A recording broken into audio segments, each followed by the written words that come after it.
Hello.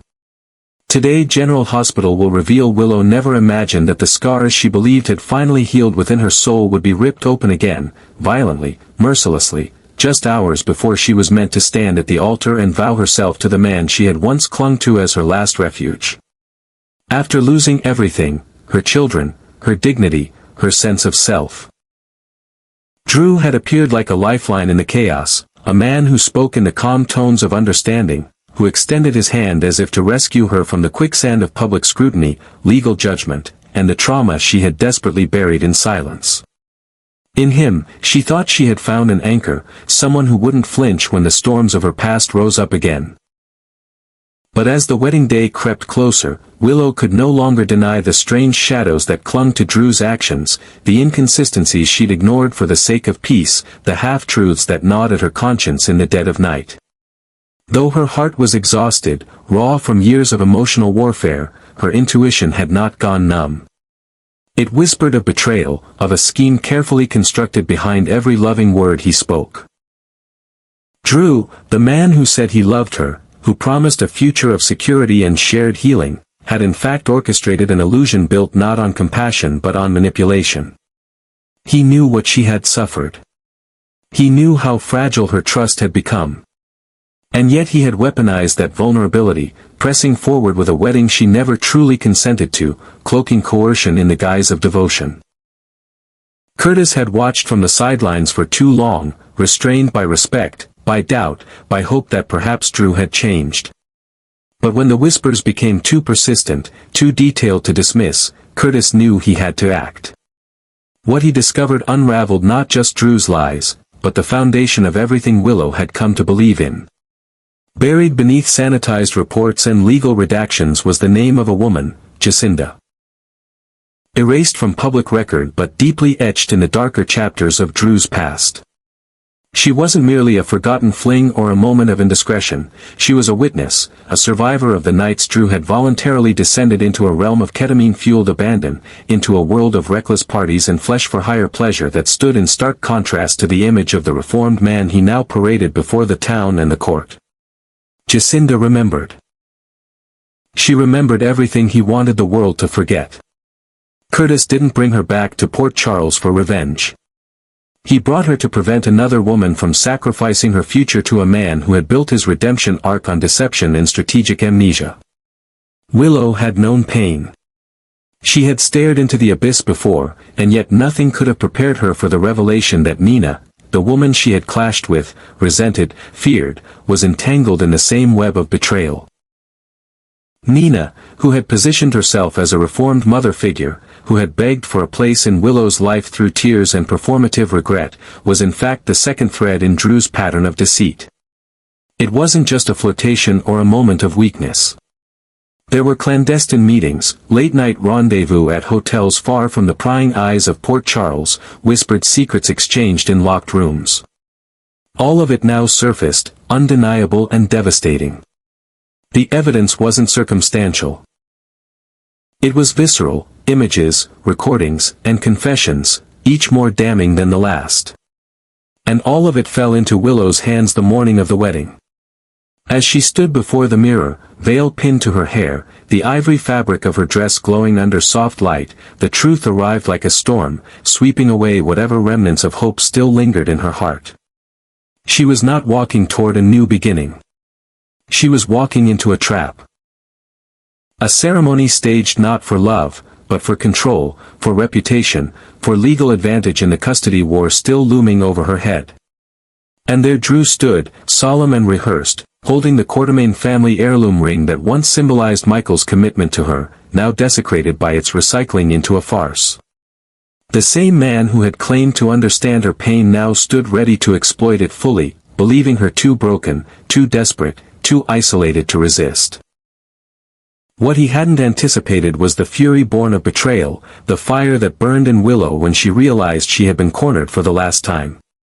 Nina's part in the betrayal didn't go unnoticed either. The same woman who had consoled her with trembling hands and hollow empathy had in fact been complicit in Drew's spiral, using their physical connection as leverage and comfort while convincing Willow to embrace the very man who had been defiling both their trust behind the scenes. At that moment, standing in her bridal gown, Willow was no longer the fragile woman who once begged for custody in whispers, who had once sought safety in Drew's arms. She became something else entirely, a force awakened by grief, betrayal, and clarity. The past no longer held power over her, and neither did Drew. The altar would not become her prison. It would become the stage for her liberation. Willow's fury no longer took the shape of silent tears or quiet despair. It emerged as a tempest of righteous awakening, the kind of raw, unrelenting storm that only rises when a woman has spent years sacrificing her dignity for the illusion of stability, only to realize that every compromise, every shred of trust she had offered, was manipulated to serve someone else's narrative. Once, she believed that surrendering to Drew's guidance would offer protection, a restored family life, and a safe haven for her children.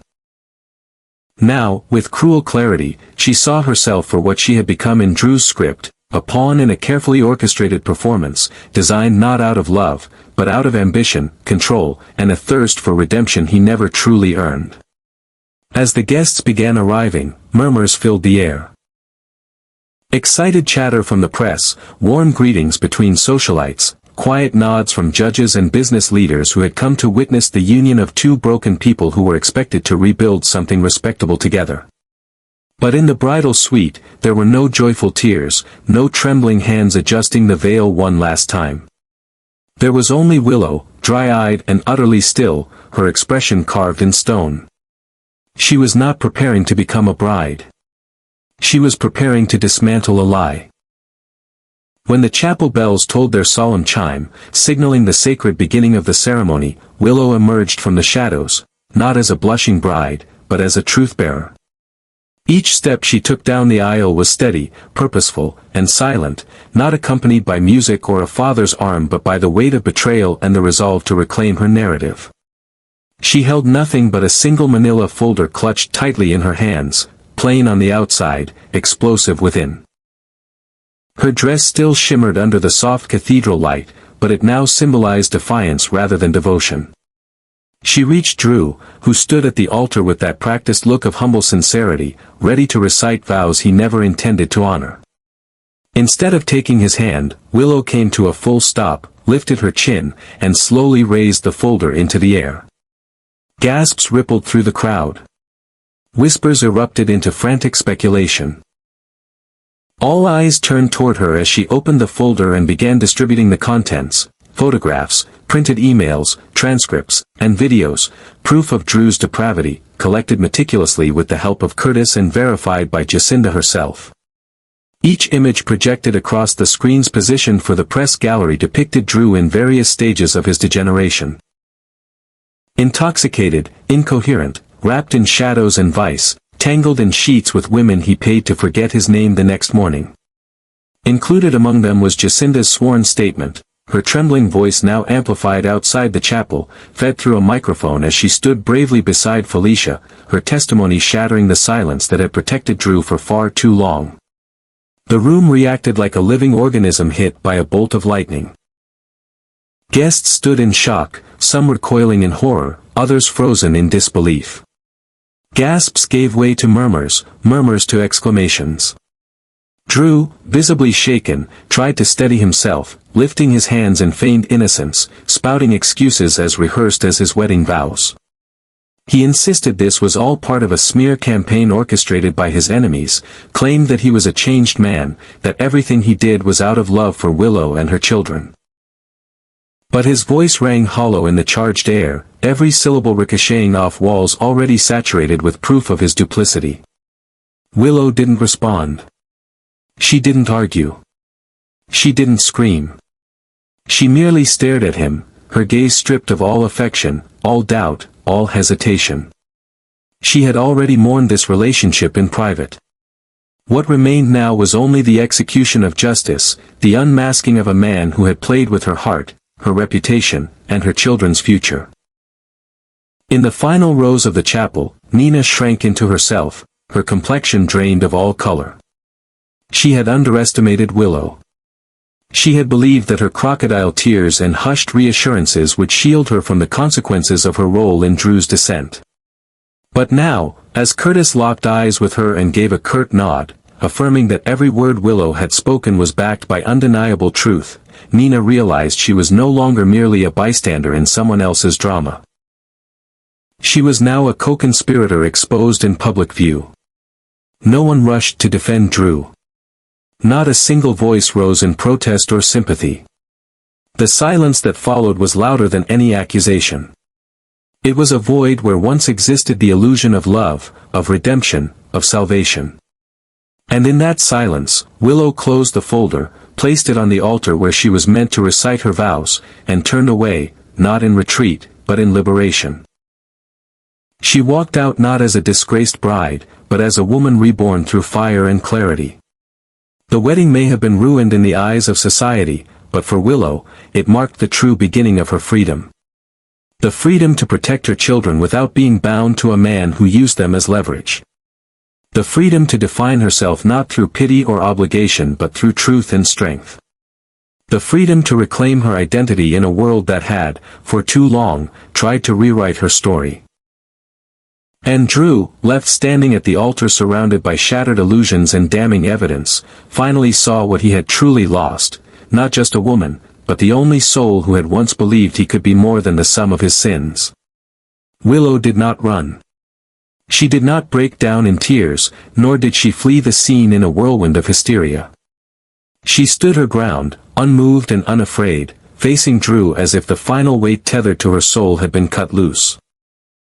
Her silence was more damning than any scream, more resolute than any outburst. The look in her eyes no longer held grief or confusion, it held absolution. It was the expression of a woman who had made peace with truth, no matter how shattering, and who now chose to carry herself forward without the chains of illusion. For so long, she had battled silently, sacrificing her pride and burying her instincts for the sake of her children, for the dream of a united family, for the hope that love, however flawed, could mend broken pieces. But standing in front of Drew, stripped of his facade and exposed to the world, Willow saw with crystalline clarity that she had never needed him to hold her life together. She had been doing that alone all along. And then, with the weight of the room pressing in on her like a collapsing cathedral, she turned. She turned away from the altar, away from the future she had once been coaxed into envisioning, and walked down the aisle. Not as a disgraced bride but as a woman reclaiming her power. The air was thick with tension, pierced only by the rapid-fire clicks of cameras capturing every moment of the unraveling. Guests craned their necks in stunned silence, uncertain whether to remain seated or rise in acknowledgement of the unprecedented storm that had just swept through the chapel. But Willow walked forward. Head high, shoulders squared, each step a quiet declaration that she would no longer be defined by someone else's expectations or shackled by the lies others wrapped in velvet promises. The wedding never happened. The flowers remained untouched, the music silenced mid-chord, the minister frozen with his book still closed. But something far more profound took place in that chapel, a rebirth. This was not a spontaneous act of vengeance. It was not some impulsive tantrum ignited by humiliation. It was the deliberate, courageous decision of a woman who had faced the ugliest truths and refused to let them dictate her future. It was the moment she chose herself over appearances, truth over convenience, and integrity over submission. In dismantling the ceremony meant to imprison her, she ignited a new chapter, one not rooted in dependency or desperation, but in strength. Willow was no longer the woman who made quiet compromises with deception because she believed it was the only way to protect her children. She was no longer the soft-spoken figure who allowed herself to be pulled into the orbit of powerful men fluent in the language of manipulation and false redemption. She was no longer the outsider in her own life story. She was Willow, the mother who would walk through fire before letting her children be raised under a roof built on lies. The survivor who refused to confuse tolerance with weakness. The woman who had endured heartbreak after heartbreak, only to rise with clarity so sharp it cut through every pretense surrounding her. She needed no marriage certificate to prove her worth. No husband's name to validate her motherhood. The truth she had laid bare before that congregation had already done what vows never could. It had solidified her place as the only person truly capable of protecting her children from the predators cloaked in virtue. And in doing so, she became something unbreakable. No longer a victim, no longer a pawn, but a woman who stepped away from betrayal with her dignity intact and her voice louder than ever. In that single act of turning her back to the altar, Willow rewrote her destiny. Not with a scream, not with a slap, but with calm, unwavering defiance. And while Drew stood paralyzed in the ruin of his carefully constructed persona, while Nina wilted in the shadows of exposure, Willow emerged from the wreckage hole, her truth shining brighter than any ring or ceremony could ever hope to match. The chapel may have been decorated for union, but it bore witness to something even more sacred, the awakening of a woman who finally understood that her liberation was never anyone else's to give. It had always been hers to claim. The story of Drew and Willow did not culminate in the jubilant wedding reception the town had so eagerly anticipated. There were no champagne toasts, no teary-eyed speeches, no choreographed dances under fairy lights.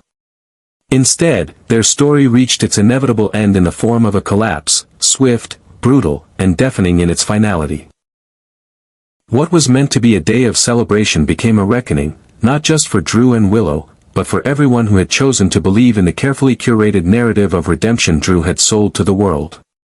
The fall of their union was not a quiet fade into regret but a public unraveling that stripped away every illusion until only the raw, unvarnished truth remained.